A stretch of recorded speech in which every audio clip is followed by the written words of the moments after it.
What is up, you guys? Last time on the Hashira Half Hour, we talked about Tanjiro waking up to the elusive Hashira in front of his eyes and going through a somewhat unofficial trial.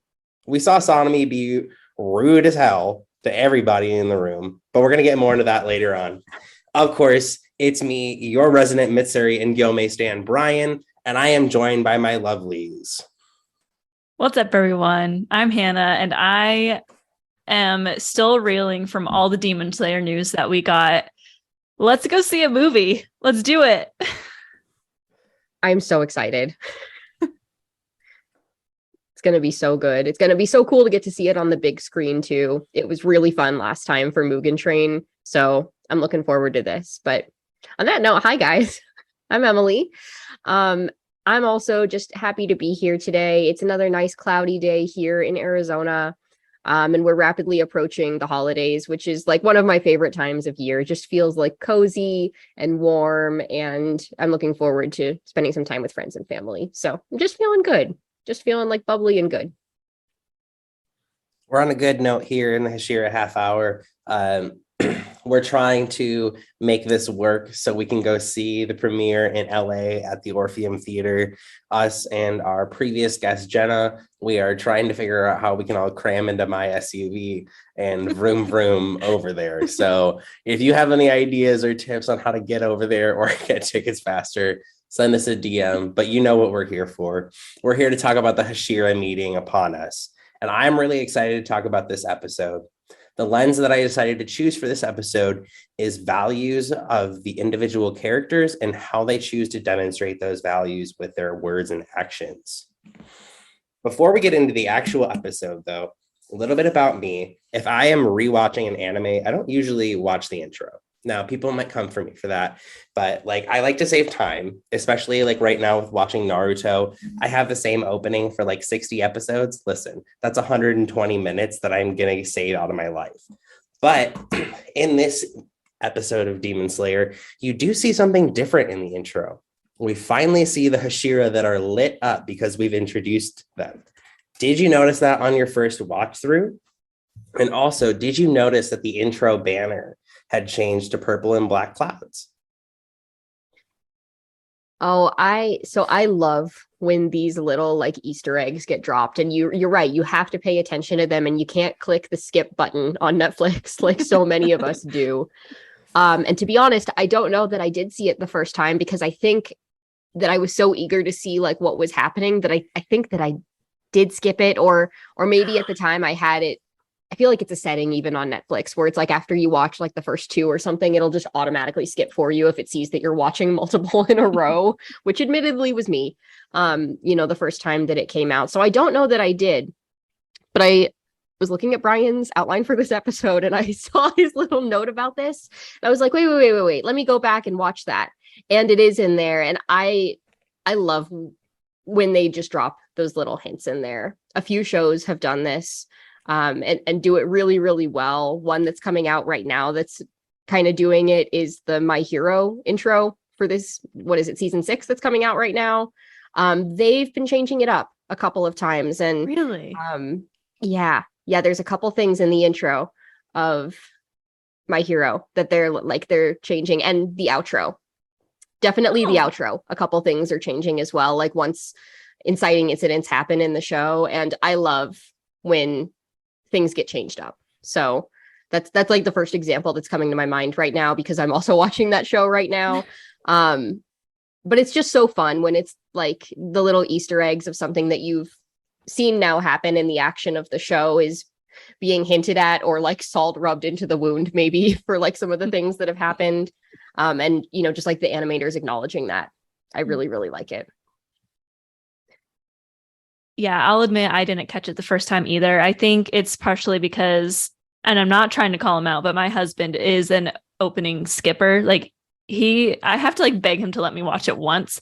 And I am a non-opening skipper unless it's a song that I just really can't get behind. But I definitely missed it the first time, but I did catch it probably a few watch throughs ago because I like that foreshadowing. We see Gyu from the beginning because we met him in the first episode.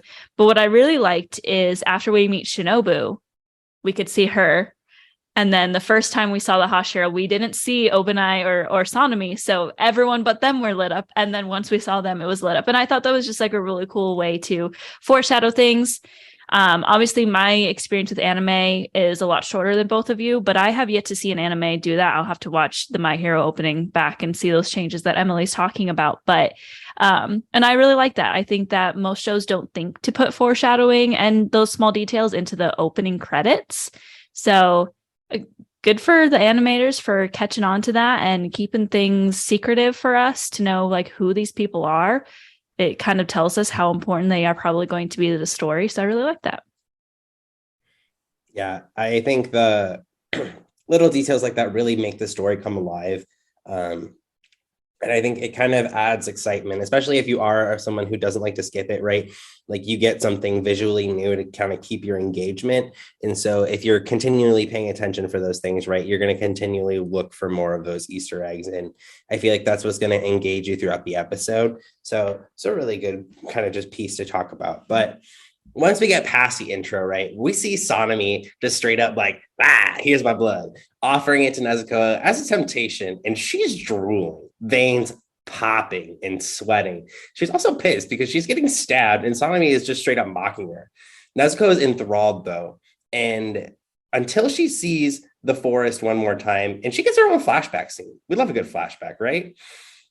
First off, that flashback was insanely beautiful to watch. And I believe that this is the first time since her turning into a demon that we hear her voice to proclaim humans are not to be harmed. She then furiously refuses Sanemi's blood. How did you all feel that in this moment? And what values does it demonstrate for Nezuko and Sanemi? Oh man, watching it back made me emotional once again. I think this is one of the first times, if not the first time, we're really seeing a flashback of her family for her. You know, we've seen a lot of flashbacks of the family through Tanjiro's eyes because we're seeing the story through his eyes, but we haven't really gotten to see much about what she's gone through and what she remembers. So I thought that was really touching because it reminds us that she's going through her own personal turmoil and trauma that we maybe sometimes forget because Tanjiro is just so much more like the spotlight is on him. So I really found that to be beautiful. And then kind of speaking on the value side of things, I think it just shows that, first of all, even though we heard Urokodaki's little hypnosis during this, I think it's proving that her choice to not devour humans is not fully on that hypnosis, that this is a value that she holds to herself consciously rather than it's just some mindless, oh, I went through a hypnosis and now I don't murder humans. I think that it showed that it's because of her strength and her values that she's not doing that. So I thought it was a really important moment as well. Yeah. It really speaks to Nezuko's strength. I think it's almost unheard of for demons to be able to overcome those base desires, you know, as we've seen. Even the most intelligent ones that replicate the most human thought patterns. I mean, like who's the closest? It's like Tamayo, maybe. But she also has time on her side. We don't even know exactly, I don't think, how old she is yet, but we know that she's been around for a minute. Nezuko is a relatively new demon, you know, only a couple of years since transitioning, and a good chunk of that was also spent asleep. So it's like that wouldn't have been on the hunt or on the prowl. And this is the first time I think that she's being offered willing prey, and she's able to draw on those memories that were instilled, you know, in her during the hypnosis, and that inner strength and those human qualities that remain. So I can't imagine how difficult that must have been. And how impressive, you know, like, no, I don't know that they're going to be able to say anything, you know, right after this, all of the demon slayers, because they're observing it with their own eyes. So just like incredible strength and willpower from Nezuko. And like Hannah said, it's wonderful to get to see it through her eyes this time, because I feel like my one complaint I think about the show is that I wish that we like saw that more. So the moments that we do get are moments that I cherish, because she really is so strong and so powerful, and they wouldn't be able to make it through without her. So love that for Nezuko. As for Sonami, I think we're really getting to see that he is such an instigator. He is like so obnoxious.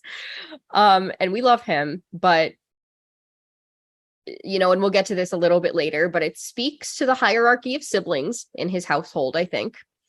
And the nature of what those relationships are, and then also his relationship to the other Hashira. Like he really is being much more aggressive in his approach to all of this than anybody else, even if maybe they agree with him on some kind of base level. He's demonstrating that it's like a my way or the highway kind of thing, and he doesn't want to believe anything that he doesn't see with his own eyes, and even then he's embarrassed to be wrong. And we kind of get to see him throughout the episode like be embarrassed for his behavior. But I do think that the reason he would have stuck to his guns in this way is because he truly believed in his own intuition, and he hasn't seen anything to indicate otherwise in his adventures as a Hashira so far. So he's an instigator, but I think that he has good intentions. Yeah, that's kind of where I fall with Sonami as well, is that like he is someone that needs to see it in front of his face. And, as Nezuko turned away, they were like, what just happened? And then one of the girls was like, the demon refused his blood in disgust.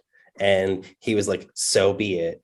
And he was like, whatever. But like, he was someone that is going to like hold his ground. And I think that is, while I don't like Sonami very much as a character, I do think that is one respectable quality about him, is that he does stand by what he believes in. And I think that's very important as a Hashira. So overall, I think that's a pretty cool quality about them. I think... Oh, sorry. Yeah, I realized you had mentioned Sonami in your question. I'd completely forgotten to answer about that, which I am so sorry. I love Sonami. I think I might like Sonami the most of the three of us, which is wild considering the opening. He's like my fourth or fifth favorite at this point. Yeah. Not at this point in the anime. I hated him the first time I watched it, but I think his values are very similar to Tanjiro's. In this moment, we see both of them being extremely stubborn in very different ways. And kind of like I touched on in the last episode, we've spent this story in Tanjiro's point of view. So we're obviously going to back him and what he's been through. We've seen it all unfold. We've seen, him lose his family and his journey so far to turn Nezuko back into a human. And we're just now meeting Sonami. But you get the idea that maybe he's gone through something as well that we haven't seen. And they both have experienced something that they're extremely stubborn about and don't want to be wrong about. But we're obviously going to cheer for Tanjiro because we've spent this time with him. And I'm saying this as a Tanjiro lover. We all know that I'm the biggest Tanjiro stan in the world. But I think this just shows, even though he's not going about it in the right way, and I think he's a little bit of a person that's like, I need to be right all the time, especially in front of the master, he still has a reason. And it's very important that I think his values are very, very similar to Tanjiro's. And they both were being extremely stubborn. Yeah, they're probably both Tauruses. Let's be real. Yeah. I think honestly, stubbornness though, I think that also comes with territory, right? Like, I think at the point when you become a Hashira, right, you get to be a little stubborn, right? Like, because you've seen it all, hopefully most of it, right? We'll get to more about what they've actually seen a little bit later in the episode, right?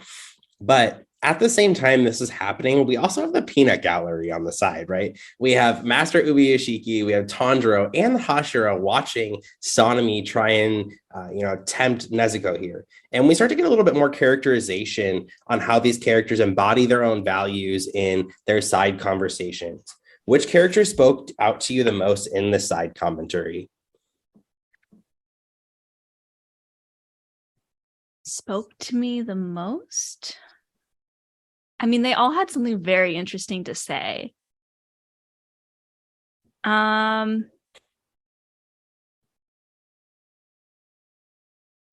Shoot, I don't know.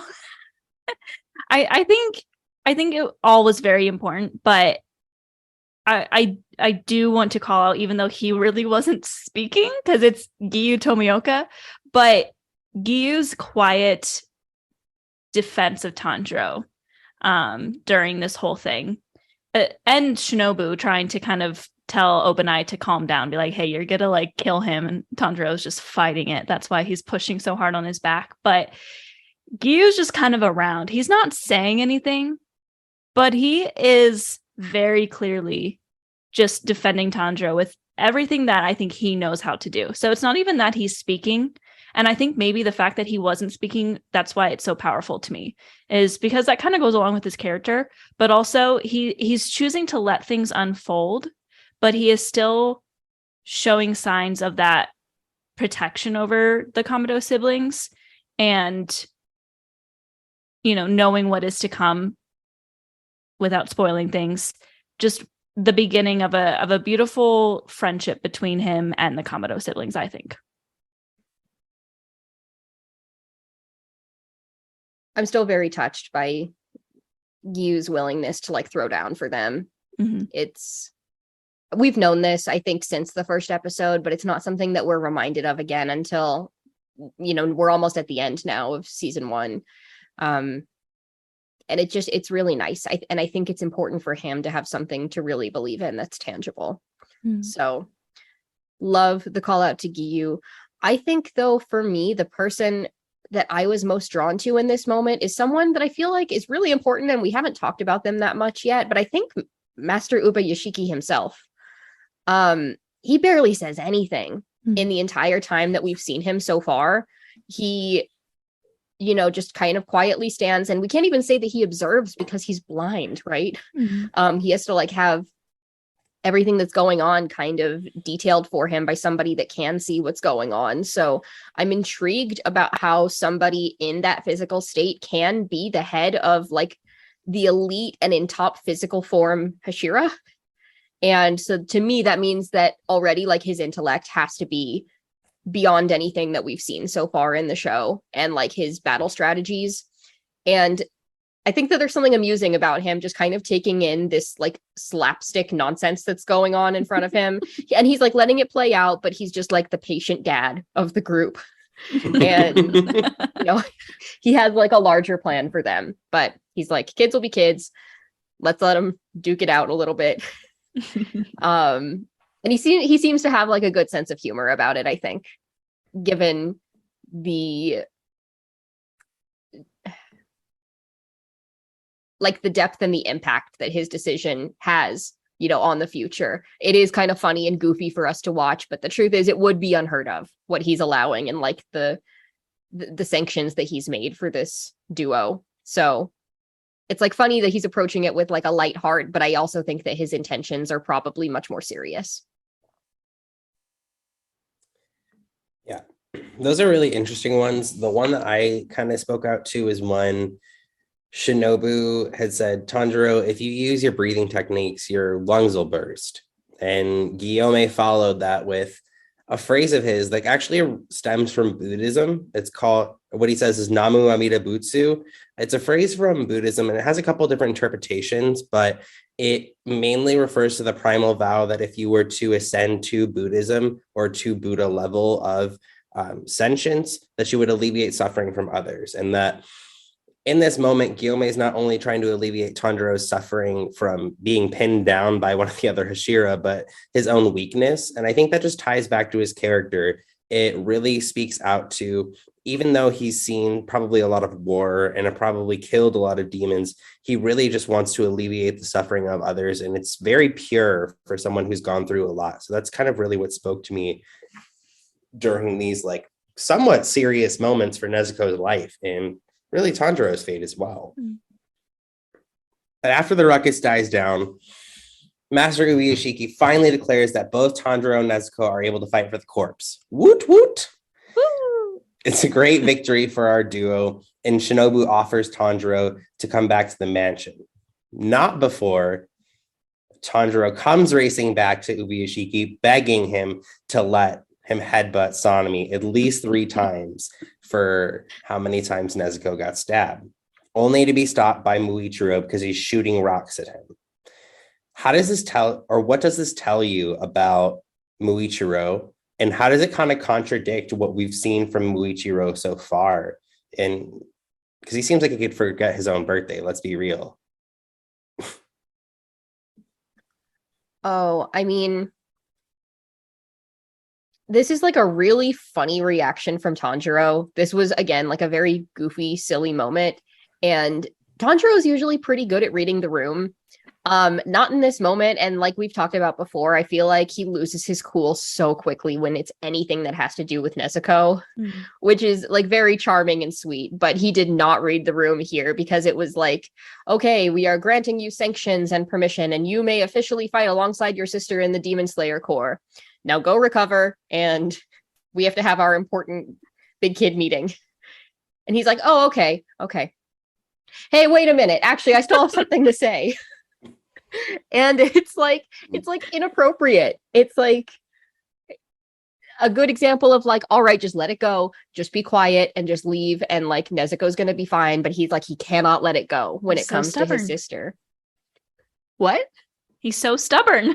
He is very stubborn when it comes to this. And usually I don't think that this is a quality that he has. It's only when Nezuko comes up. So it's like silly and goofy, but then Muichiro kind of has to be the mature one that's like, hey, kid, like the grown-ups are talking. You need to leave. So be a good little boy, be quiet, go get some sleep, and we'll see you later. Mommy and daddy need to talk. So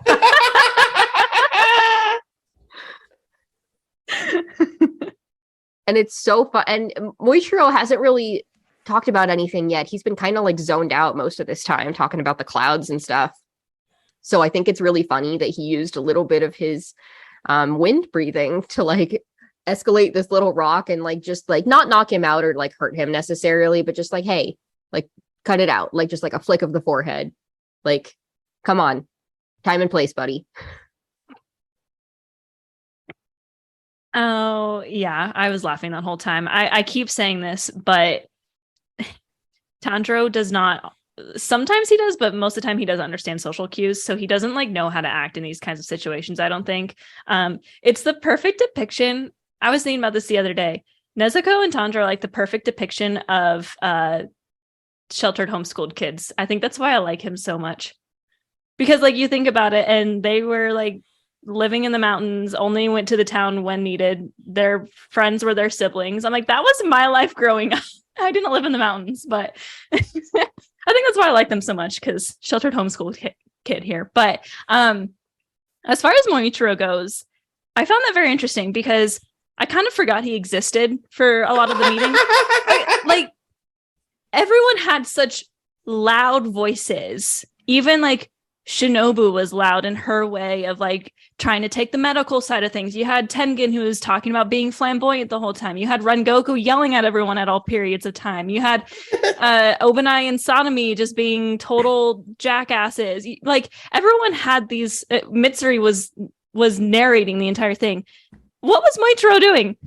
What was the color or the shape of that cloud again? I don't remember. Like you're kind of sitting here like, what is this guy? What is his problem? And then all of a sudden, he's like, not only flicking the rock at Tanjiro, but he's speaking in such a like fluent, like, if you're not invited or whatever, like show some respect to get out, blah, blah, blah. Like, I was like, whoa, now who is this kid? And why is he suddenly like speaking so fluently and eloquently?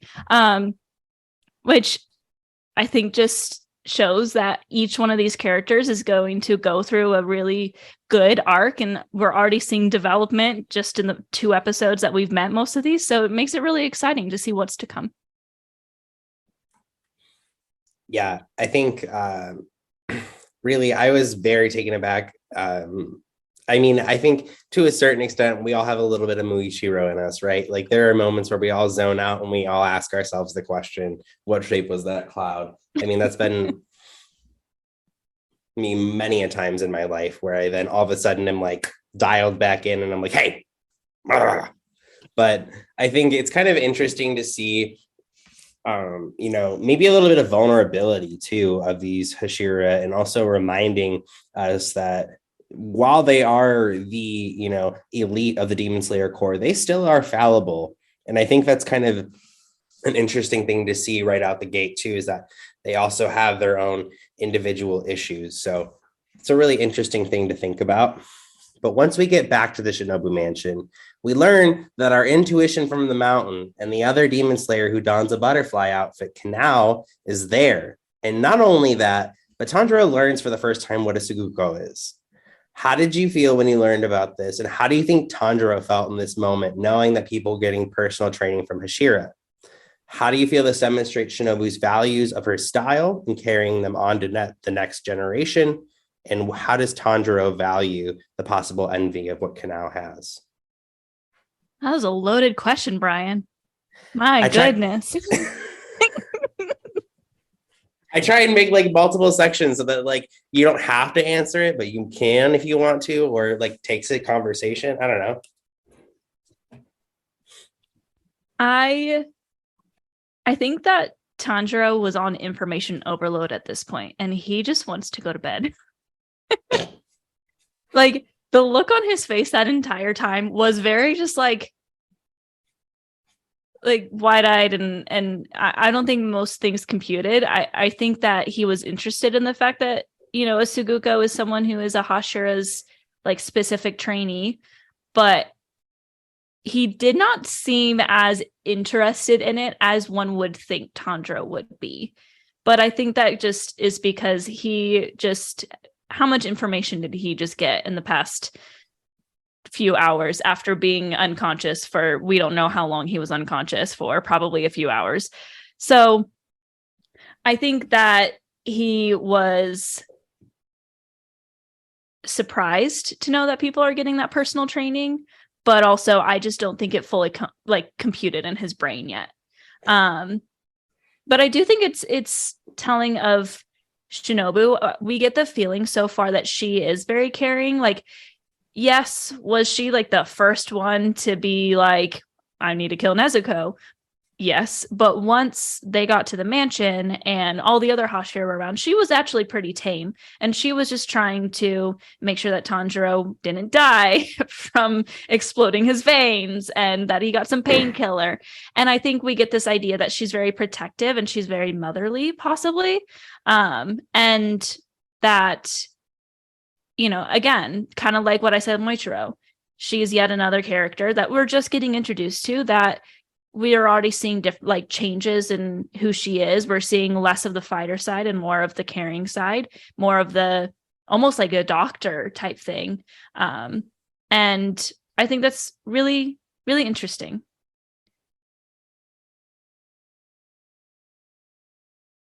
Yeah, I think we're finally seeing her guard come down a little bit. And I think that's because she holds the master in very high regards. She does seem like somebody that plays pretty strictly by the rules. You know, we've heard her say one thing and then do something else so far. Like, when it comes down to it, she's a demon slayer and she wants to slay demons, but she's going to respect the whims of her master. I think especially after a demonstration like what just happened, she can't really deny the plausibility of whatever's going on. So I also think that she likes to be like the number one gold star student and is the first to volunteer her services. I mean, like, same girl, but she does right away. She's like, okay, well, if that's what the master says, then let me go ahead and just volunteer my place to like at least allow these fellas to recuperate. So of course it makes sense then that by extension that she would be willing, you know, if she's willing to share her home and her resources with these three that she was like just trying to get executed a little while ago. Like, why wouldn't she train somebody that she actually likes as well and like try to pass down and like foster those skills? And you know, we've talked about also how interesting it is that she is a Hashira and that she was able to get there because she's strong in ways that some of the others aren't. Like, we see Gyomei and we see Tengen, and like clearly there is just some brute physical strength in those Hashira, but not for Shinobu. She really had to approach it in a different way than that, because it is just a physical difference that exists. And there's not that many people that are aware of and like maybe use like poison and antidotes in part of their approach. So I think it is important that it does get passed on to the next generation, because it requires like a deep understanding of like medical terminology, and I'm sure like dosage amounts and all kinds of things. But something that clearly can have a potent effect on both humans and demons. So I think that she knows that it's important to pass things along to the next generation. And she even says it herself later that the world is changing. So it's important to make sure that it's ready for that next group of people to take these kinds of challenges on. Yeah, I think that Shinobu wanting to foster Kanao here is really a demonstration of who she is behind the scene, right? I think it, again, gives us some of that vulnerability to these Hashira, and it reminds us that they are people with their own stories. I think that's where some of this comes from, is now that they've let their guard down, they can show a little bit of who they are, right? We've seen Giyu do that now that we are not in a fight scene, right? Because we saw him very up and very defensive in, the first episode. And then when we were on Mount Nakatomo, again, a very, closed off, very, I am protecting Nezuko, even though you're, asking for reasons, I am not saying a word. And so these characters are starting to really change at this point, and we're starting to get to see a lot more of who they are, which is nice. Finally, we do get to cut to the Hashira meeting, where we get a little bit more information. We get to essentially sit with the execs in the room, if you will, right? We get to kind of understand what's going on. What comments stood out to you most here? Because everyone got like a little blurb in here, right? Which character kind of spoke to you most when they were all strategizing about what the upper moons look like?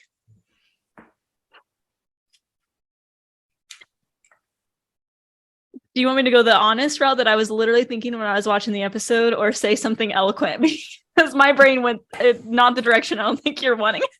Go for it. I'm going to say this with the assumption that everyone listening in has seen the Mugen Train movie. So if you haven't, I guess skip forward like 2 minutes. But and I'm sorry, Emily, that I'm about to say this, but the first thing that came to my mind is when Goku says that he's like jealous of Tanjiro for getting to like come in contact with the 12 Kizuki, and is like, I'm envious. I want the chance to fight one. And I just went, oh, you will. Rip. Pain. All I know is pain. I'm sorry. And the it's world so shall know pain. My world is pain. And it's so sad. It really is. I was sitting there thinking, like, sweet boy.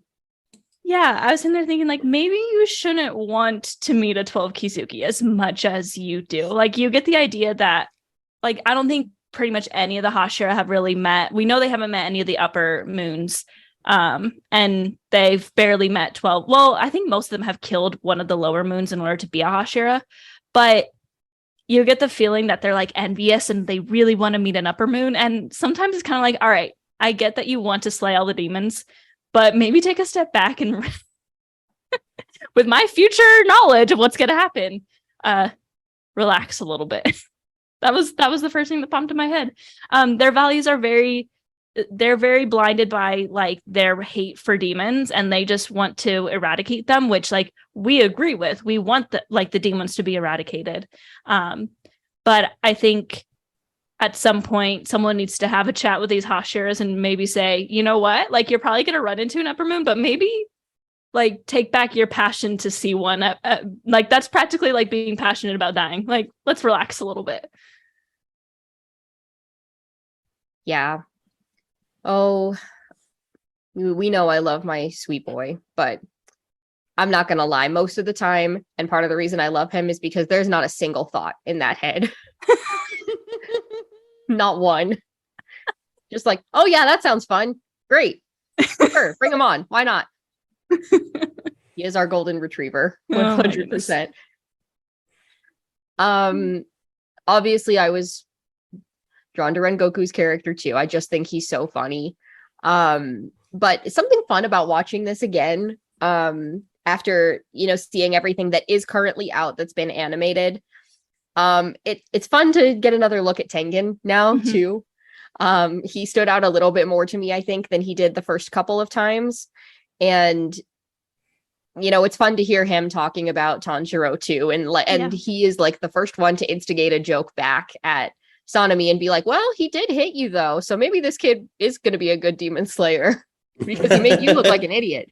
Tengen is low-key a huge fan of Tanjiro, and no one can change my mind on that. He says it's flashy. Yeah. And there's no denying that everything that happened in the first 10 minutes of this episode was flashy. So, True. I mean, obviously, with some future knowledge, there's a moment they share. So I don't want to spoil that. But I think my favorite part about this was, especially since Shinobu is not like top 5 of my Hashira, right? I do think she made a really good point. Emily kind of brought it up earlier when Shinobu was talking about how it's been a little bit more difficult to control the demon forces, right? With the human population increasing, right? There's just more people to protect.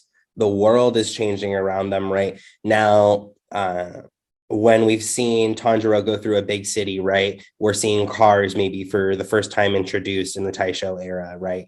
So now you're seeing kind of all of these things and the world becoming more advanced. It kind of demonstrates her like mastermind thinking, right? Kind of gives me Taylor Swift mastermind vibes. Like she's really considering everything around her and how it affects her job. And I think that's a really interesting commitment she's making into understanding like, okay, we are a team. How is this team now going to tackle these essentially global challenges for them in order to make their world better? And I think it's just a really interesting take on how to move forward through this more difficult, obviously, way of, trying to save the world, which is really cool.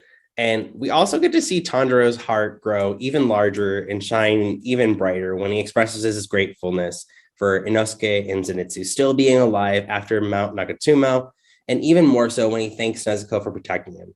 How does Tanjiro's value for relationship and friendship make you as an audience member feel? And how does he differentiate from other main characters? oh, well, I mean, he's just so genuine. I'm not going to spend too long on this because I know it's going to be Hannah's soapbox 1,000%. But he really is he's one of those people that it's like, you just know that they mean everything that they say right from the get-go. And he is kind to almost everyone, even if maybe they don't deserve it. And at this point in time, I love Inosuke and Zenitsu, but I don't know that they've really earned the level of friendship that he's already willing to give them yet, because they just haven't spent that much time together. But you wouldn't know that. You wouldn't know that these aren't lifelong friends. And I think that that's just how he is. He has like a genuine care for their well-being. Seeing them all battered up in the hospital is like really upsetting for him, I think, in a genuine way. Even though upon meeting both of them, I think he was initially a little bit annoyed with each of them, but he's already come to care for them so deeply just by, they're traveling together. So I think that that's just how he is. He's just different and genuine and kind. And most people that are realistic are not like that. Yeah, very. It makes my heart flutter a little bit, just like looking at his face, just being so genuinely concerned, but also relieved that they both were there, and his comment about like Zenitsu not only being okay, but he's like, so you did climb the mountain. Like you can almost tell that he's proud of him as well for like overcoming his fear, even though we all know that the only reason Zenitsu did it was because he was looking for Nezuko. And he was cursing Tanjiro the whole time for bringing her in. But like Emily mentioned, it's just like this genuine love for people, I think, because we've still had very little time with Inosuke, and their introduction to each other was very tough. And it's almost like he's forgotten that already, And I think that just shows how forgiving of a person he is, because we've talked so much about how when it comes to Nezuko, that's like, I don't want to say it's his like worst side of himself, but it's where he is the most just like irrational and stubborn and angry and, like all of the parts of his character that's human, honestly. But when it comes to Inosuke, he's forgiven him so quickly. He's decided that they're best friends, essentially, so quickly, simply because like they did one fight together. And yes, it was a tough fight, but I think that's really powerful. And again, a good call to what the future may look like for the show, as far as like his influence on the other characters and all of that. So, and it's one of the reasons why this is probably my favorite main character trio, because it's just it's got funny vibes. You know, you've got Tanjiro, who's just like accepting of them, even though Zenitsu spends 90% of the time annoying him, and Inosuke spends 90% of the time just being weird. Inosuke. Being Inosuke. Being Inosuke. And you could just see how happy he was that they were okay. He apologized to Inosuke for not being able to go back to him, even though he was literally like mere milliseconds away from death himself, probably the closest one of the three. And I could talk about it forever, but I thought it was just a really beautiful scene with, you know, his pure, genuine love for them, even though it's still such a new friendship. Mm-hmm. Yeah, I think, you know, in these moments, we get to see where, I guess, really watching Tanjiro on screen sometimes like feels like I'm being touched by the sun. It's like I just get warm and cuddly and fuzzy because I know that there's someone, or I know that there's obviously Tanjiro doesn't exist in the real world, but all animated or all characters and stories are based out of something in the real world. And I think that kind of reminds me of kind of the hope that is possibly out there, that someone like that might be out there, right? Or at least the goodness of that exists, hopefully somewhere in the world. So that's kind of nice to see. But, you know, furthermore, seeing how he continually cares for everybody around him is just so powerful. And it definitely kind of shows that potential that he has as a leader going forward and what he could be doing. So that's kind of nice. But moving on to the last section here, right? We're about time for our final moments and favorite moments. So I think my favorite moment out of this episode, I kind of already talked about it, so I'm going to switch it up here. Was Mitsuri trying to hold back her laughing the entire time. My God, that's me in like everything I do in my professional life. Like when I'm at work and I think about something funny, I am just like holding it in so badly, trying not to laugh, because I think everything is hilarious, first off.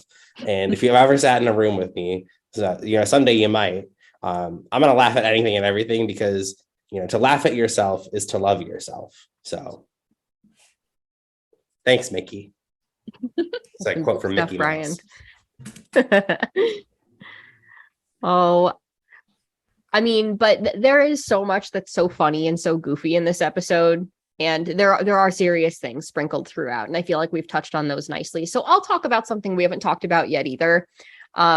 Something that did just make me laugh. When Tanjiro goes in and he finally sees Zenitsu and Inosuke, and he's like talking to Zenitsu, and he's like, "Where's Inosuke?" And Zenitsu's like, "He's literally right next to me." But they didn't notice him because he was so quiet. That's, like, not like him. And then he finally goes to talk and his throat is all messed up and the voice acting was so funny. He's like, "Hello. I'm here. I'm okay." That just like funny, silly, and like I know that it's not actually that funny because they're saying he was like all depressed or whatever from like not being able to fight a little bit better. But there is just something a little bit ridiculous about, like, I didn't notice Inosuke literally right there because he was being quiet for once in his life. Even though he has a boar head on his freaking head. Literally, like when it just panned and he's literally right there, I lost it. I think that was a good one too, because I was like, oh no, Inosuke's been there the entire time. Literally. Rip. Oh man.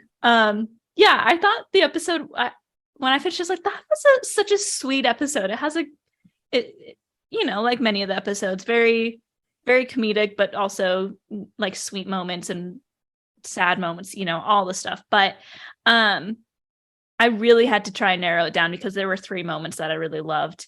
But I'm kind of, I first want to mention Tanjiro and Nezuko when he brings her to the room and he just talks about working hard for her and about how he's like, someday I'll grow old and die, but if you're still a demon, then you're going to be lonely. And that just really touched my heart, as any scenes with them always does. But in the theme of funny, personally, the one I always go back to is when Tanjiro tells Master Ubuyashiki that he not only is going to defeat a 12 Kizuki, he's going to defeat Muzan Kibutsuji himself. And he's like, so like, it's such a moment for him. He's like, I'm going to do it. We're going to end the centuries of pain and anguish. And then Ubuyashiki goes, you're a bit ill-equipped for that. And Tanjiro goes bright red. It's perfect because Tanjiro was still like, I'm going to do it. He was ready to throw down when he saw Muzan in episode 7. And Ubuyashiki's like, bro, I'm thankful that you're so excited to do that, but please calm down. In such a like nice way. He's just like smiling. He's like, you're a little bit ill-equipped for that, don't you think? How about you start with a 12 Kizuki? And Tanjiro's just like, hi. Yes, master. Yes, sir. I thought it was so funny and such a good call out because it's like, that's something that he needed. He needed that, like, yo, you need to relax a little bit because your goals are a little lofty right now. Let's calm down. Yeah. I do like Rengoku following up that. And he was like, a good attitude to have. Yes. Like, he was just like, aha. I love that. Like, I like that this is also an episode where you kind of see, again, right? I've talked about this, and I feel like we've all kind of had our moments talking about this, but Tanjiro is able to change people's minds. And he definitely changed a couple, right? He got Tengen being like, well, I mean, he slapped you right in the face, Sanemi. So he was like, whoop. But then like Rengoku at the beginning was like, they both must die for breaking the rules. And he's like, the kid's not that bad. He's got ambition. Yep. What a time. What an episode it was. Well, of course, that's all we have for today. But we want to say thank you for another great episode of the Hashira Half Hour. Of course, you can always hit us on our socials, on TikTok, we're on Instagram, we are on Twitter. We're going to hopefully get that more rolling soon at Hashira Half Hour.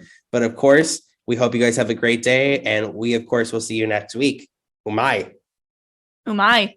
Umai.